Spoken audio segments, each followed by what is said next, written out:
Gemini, you are changing your boundaries to health and how you live in the present. Okay. So, you may not actually, Geminis don't live in the present. They tend to live in the future, in the past.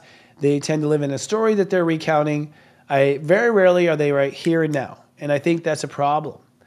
So you have to be focused on the present when you're living in the present, especially when you're crossing streets and doing things like that, right? So really changing those boundaries. But the obvious boundaries around health. Are you eating a lot of dairy? Are you getting exercise? Are you getting enough sleep? Are you doing all the things necessary for a healthy body? That would be also a boundary issue. And yes, I will say that Geminis are susceptible to illness and injury right now because that would be the worst case scenario to show you how off you were with your boundaries. So if something goes kaput, that's a word, then it's probably because you had poor boundaries there to begin with. Now, the Earth in Taurus, while you're working on those boundaries in the 6th house, is you manifesting new faith. As you live in the moment in a new way, you start to have greater faith in your life.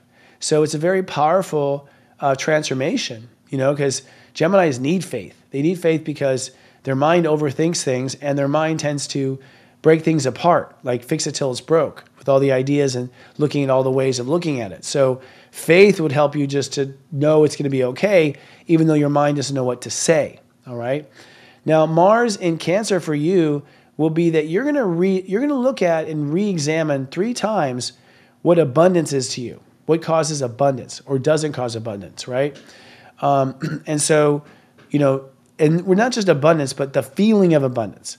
So it's a bit more complicated than you might realize. That, although you're a thinker and ideas, make things happen, money comes from your feelings, period. So if you feel poorly, you're going to be poor. It's just that simple. And so the Mars retrograde, I think, is helping Geminis really come to realize how that works and understand that soul economy. It's serious.